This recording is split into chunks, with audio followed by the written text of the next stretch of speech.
Hi. Your name and your date of birth, please. Brittany Zamora, 1591. And appearances, please. Scott Wolfram for the state, Your Honor. You're here on a new case out of Superior Court for 4 counts of sexual conduct with a minor, Class 2 felonies, 5 counts of sexual conduct with a minor, Class 2 felonies, 2 counts of child molestation, Class 2 felonies, and 1 count of obscene material transmittal, a Class 4 felony. The court does not intend to find probable cause on 4 of those sexual conduct charges at this time. Mr. Wolfram, do you wish to address that? Your Honor, in going through the release questionnaire and the attached statement of facts, it is a little unclear as to differentiating the separate allegations themselves. I actually was, upon my review, looking at 8 sex conduct allegations, but the state's not going to argue with the court's findings with regard to the allegations before you. Given the overall nature of the allegations contained within the attached addendum, the state would be making the same request of release conditions regarding this matter in either case.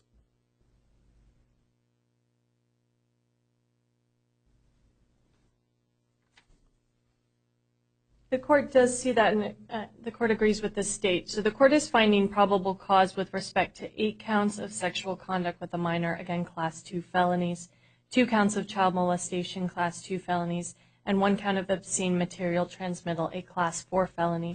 The court is not finding probable cause with respect to 1 count of sexual conduct with a minor, a Class 2 felony.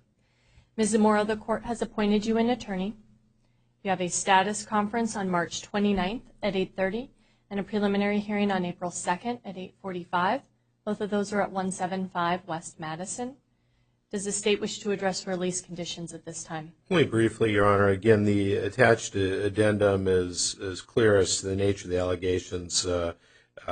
It's clear we have more than 1 victim, and it remains to be determined if there are any others.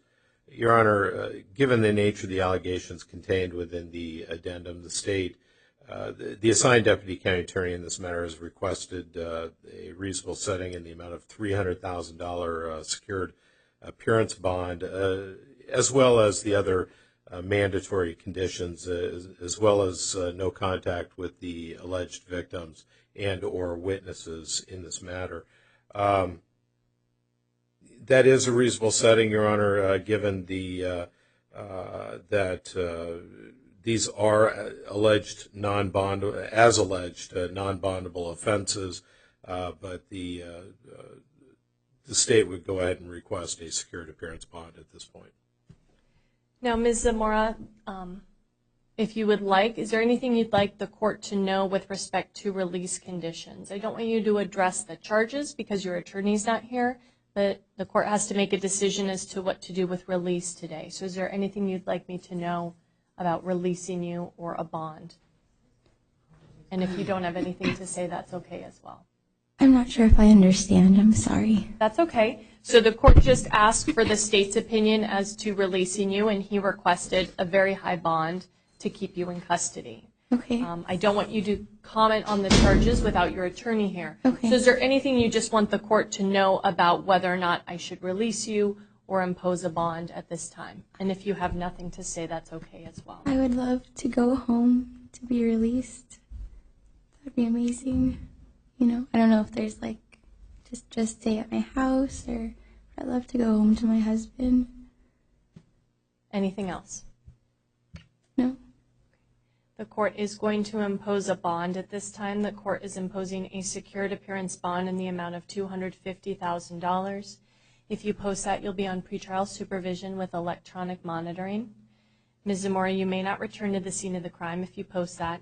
No contact with any of the victims, witnesses, officers, and no contact with any minors. No drugs without a valid prescription. The court wants to be very clear you may not have any contact with any of the witnesses, victims, or any of their family members. The court is also admonishing you, you may not have someone else contact any of those people on your behalf. Does that make sense? Yes. Okay. this bond is being set based on these charges and this one victim. But if that changes in the future, a review of this bond is appropriate at that time. Mr. Wolfram, is there anything else the court wishes to address? No, Your Honor. Ms. Zamora, do you have any questions about any of that? What happens next? You will step over here. You're going to get a copy of all the stuff we just discussed, and then you will be held until you go to court or until that bond gets posted. And you said the first court date was March 29th? It will be on your paperwork. It's March 29th and April 2nd. Okay. Okay. Any additional questions? Okay. Please step over here and sign for your paperwork.